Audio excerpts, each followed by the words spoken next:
All right, when I'm wrong, I admit it, but when I'm right, I'm right. I double down.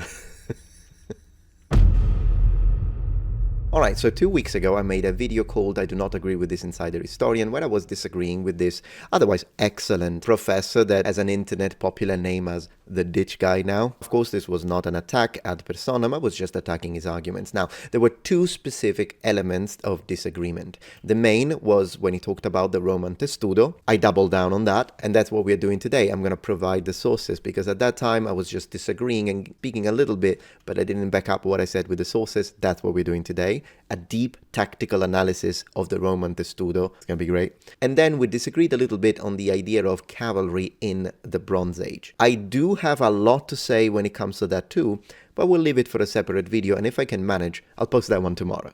Alright, let's be methodical about this. Let's listen to his statements about the Roman Testudo again, and then I'll provide further context. Let's go.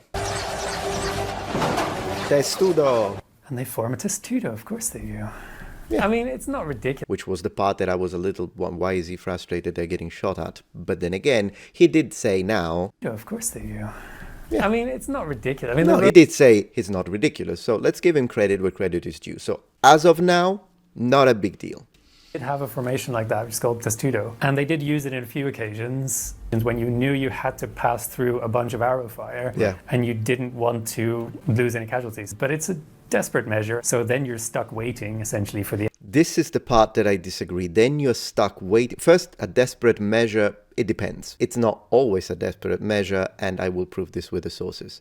But most importantly, no, you're not stuck. Let's listen to this again, because this is critical here. Desperate measure, so then you're stuck waiting, essentially, for the enemy to stop shooting at you. So, I disagree with this. You can absolutely move into Testudo. It appears, maybe it's me misunderstanding the professors, okay? The idea that you cannot move in Testudo and then you're stuck waiting for the enemy to stop shooting at you is something that some people believe. Look at this. I know that this is an old comment, but I think it proves the point. There is no way that someone could walk on Testudo formation. Humans aren't strong enough to hold a shield on top of them and carry something so heavy. I have seen this several times. I've seen more comments like this. Now, first and foremost, and this is in response to the comment, not the professor, but this is a very good replica, historically accurate replica of a Roman scutum. I'm holding it with one hand, of course. I can lift it with one hand and put it on top of my head. So if during a Testudo, I'm using two hands, this is a piece of cake, mate. This is nothing.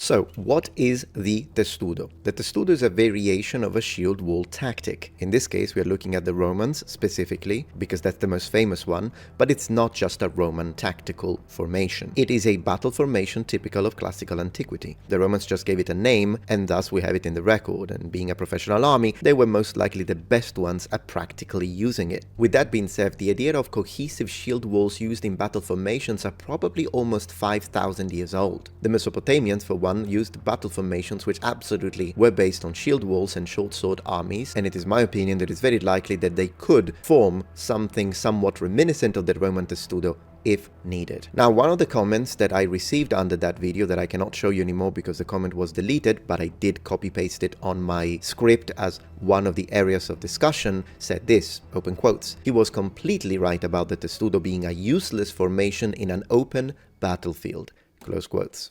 Now, the professor didn't say it was completely useless, so let's be fair again. I think, however, some people watching did bring his points to the extreme. He did mention that the Testudo was used during sieges. So in a battle situation, you wouldn't want to waste your time trying to get into that formation and then waste your time trying to get out of it again when the enemy's right there. There are absolutely examples in the sources when the Romans decided to do just that. This is from Plutarch, open quotes. "On the following day, the Romans went forward under better protection, and the Parthians met with a great surprise when they attacked them. However, as the Romans were descending some steep hills, the Parthians attacked them and shot at them as they slowly moved along. Then the shield-bearers wheeled about, enclosing the lighted armed troops within their ranks, while they themselves dropped on one knee and held their shields out before them. The second rank held their shields out over their heads of the first, and the next rank likewise. The Parthians, however, thinking that the Romans dropping on one knee was a sign of fatigue and exhaustion, laid aside their bows, grasped their spears by the middle, and came to close quarters. But the Romans, with a full battle cry, suddenly sprang up. Not waste time trying to get out of Testudo, the sources, Plutarch tell us, suddenly sprang up, and thrusting with their javelins slew the foremost of the Parthians, and put all the rest to rout. This happened also on the following days, as the Romans little by little proceeded on their way. Close quotes. So in a battle situation, you wouldn't want to waste your time trying to get into that formation and then waste your time trying to get out of it again when the enemy's right there. In a battlefield, there are some reasons for it. There are 7 that I can mention, and a possible 8 that I couldn't based on the sources. Is just speculation. But 7 are all based on the sources. 7 tactical applications for Testudo that come directly from what the ancients tell us. Instead, you would just try to get through that zone and get into the thick of it. So let me tell you what else we have. The Testudo was used, 1, when expecting enemy projectiles, arrows, javelins, stones from slingers, etc. Therefore, it is coherent with the movie clip. 2, the Testudo was used to close in during a siege, advancing safely under enemy ramparts, as the professor said. 3, the Testudo was used when defending against cavalry. 4, the Testudo was used to move soldiers and assets over an obstacle. 5, the Testudo was used when time is needed to reassess and reform. 6, the Testudo was used to allow heavy infantry to protect light armed troops, baggage, and cavalry. 7, the Testudo was used in critical situations during hand-to-hand combat. 8, which is the one that I cannot prove, the Testudo may have been used if momentary retreat was needed in order to then reform and re-engage. Now I made some strong statements. Let me prove each and every single one of these with the sources. Now let's begin with the easy one, which is the one about sieges, because it's the one we agree on. Open quotes. The Romans used it in 2 ways. Either they approached some fort to assault it, often even enabling the men to scale the very walls. Close quotes. This was from Cassius Dio. Now let's read Tacitus. He recorded its usage, so the usage of Testudo during the siege of Cremona by the troop of Vespasianus, under the command of Marcus Antonius Primus. During this attack, the troop advanced under the rampart and, open quotes, holding their shields above their heads in close tortoise formation, close quotes, to answer the person who said this was physically impossible at the same time. Alright, now let's prove the point when it comes to archers and ranged weapons. Still from Cassius Dio we read, open quotes, or sometimes when they are surrounded by archers they all crouch together, even the horses being taught to kneel or lie down, and thereby cause the foe to think that they are exhausted. Then, when the enemy draws near, they suddenly rise and throw them into consternation. In Plutarch we read, open quotes, the resulting appearance is very likely that of a roof, affords a striking spectacle, and is the most effective of protection against arrows, which glide off from it. Close quotes. Most effective, not desperate measure. There is also an interesting side tactic connected to this one, isn't there? Kind of expand this idea. We protect ourselves from ranged, but then we also confuse the enemy. So that's interesting. To answer those people that say it was not used, it was never used during battles. We know that the Testudo, through the sources, was used during the Battle of Carrhae, 53 BC, during the Battle of Durazzo, 48 BC, in general, multiple times during the Jewish wars. Another very interesting, fascinating aspect is that not only the Romans used the Testudo, the Gauls used the Testudo. In fact, it is mentioned by Titus Liviu when it comes to the Battle of Sentino in 295 BC. Now, the Gauls, specifically the Senones, the Senones Gauls, it's a tribe, formed their Testudo in an open field against the Romans, and the Romans couldn't break it. So what the legionaries did is that they began showering them with javelin and eventually attacked with cavalry from behind.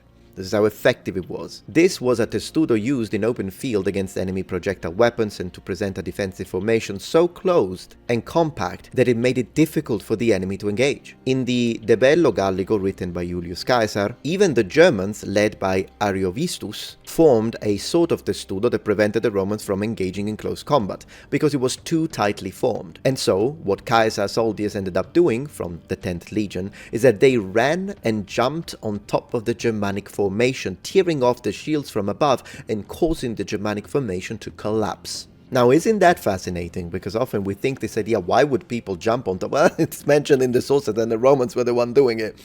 So, I mean, again, the sources always really give us incredible insight, proving that it was used to defend baggage, light armed troops, and even cavalry.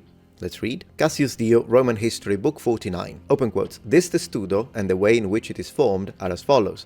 The baggage animals, the light armed troops, and the cavalry are placed in the center of the army. The heavy armed troops, who use the oblong, curved, and cylindrical shields, are drawn up around the outside, making a rectangular figure, and, facing outward and holding their arms at the ready, they enclose the rest. The others, who have flat shields, form a compact body in the center and raise their shields over the heads of all the others, so that nothing but shields can be seen in every part of the phalanx alike, and all the men, by the density of the formation, are under shelter from missiles. Close quotes. On the idea that it was used to overcome obstacles, we read, open quotes, indeed, it is so marvelously strong that the men can walk upon it, and whenever they come to a narrow ravine, even horses and vehicles can be driven over it. Close quotes. Now, one of the things we will stress on this video, which contrasts some of the things people said in the comments, is that the testudo, from the point of view of ancient Romans, was a formidable formation. I'll believe the Romans when it comes to what works. However, it is absolutely based on the sources to say that the Romans used it. They used it extensively. Roman generals, Roman legati, thought of it as an excellent asset to be utilized and deployed during both sieges and open field battles. No question about that. And once again, as we read the sources, it is very possible that they used it to reorganize in the middle of a battle if necessary, or as a prelude to reforming or modulating into another attack formation. Now, we debunked this idea that you can't move in testudo.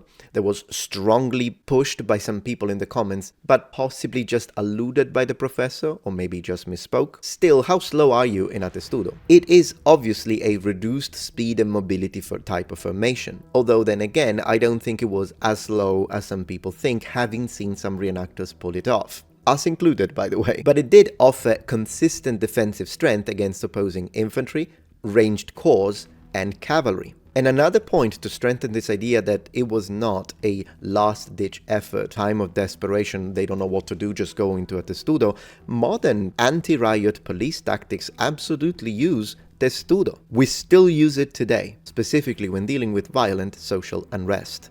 The testudo was an advanced defensive infantry configuration which was employed by the Roman legions, Germanic tribes, and Celtic tribes during both siege operations and field battles, where protection from missile was crucial, when dealing with cavalry was necessary, and in a variety of other situations, which underlines the fact that indeed the testudo was versatile in nature and could be successfully deployed in several military operations. Last-ditch effort, almost useless formation only to be used in sieges and only in cases of desperation? Well, Cassius Dio doesn't agree with that.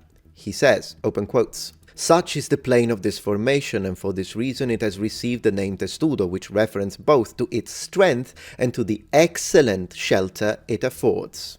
Now, when it comes to the Battle of Carrhae, in Plutarch's parallel lives, in the life of Crassus, it was the Romans who formed the testudo to resist the attack of the Parthian horsemen, who continued to shower them with arrows, assaulting them, stopping, shooting, and then turning back, as their steppes peoples did. Now, given what we often see in the movies, like in Eagle, for instance, where the Romans are charging in testudo, yeah, that doesn't make any sense. For consistency, I do want to read to you now a passage where we are told how the Parthians defeated the testudo, because it's a double thing. It gives us information about the testudo used to resist enemy fire, but also, in this case, the enemy did defeat it. Cassius Dio, open quotes, for if the legionaries decided to lock shields for the purpose of avoiding the arrows, okay, so that's why they're using it, by the closeness of their array, the cataphracts were upon them with a rush, striking down some and at least scattering the others. And if they extended their ranks to avoid this, they would be struck with the arrows. Close quotes. So yes, it wasn't an infallible formation, but the cataphracts are a very specific type of unit to have to deal with. So let's keep that in mind. And once again, this proves that the Roman did use the testudo during an open field battle. This was not a siege, to defend against arrows. That's what they did. The formation's success demonstrated the effectiveness of disciplined, coordinated defensive tactics, and its principles continue to influence military doctrine today. And with that, I think we had a good video about the testudo. We could talk about it more, but I think for now, I'm just going to leave it at that. But if you have questions or you still disagree with me, which is totally fine, by the way, let me know in the comments. And of course, thank you to the professor for bringing up an interesting item of discussion anyways, because otherwise I wouldn't have had an idea to make this into a deeper analysis video. Thank you so much for watching, and I will see you tomorrow for my next daily upload. Goodbye.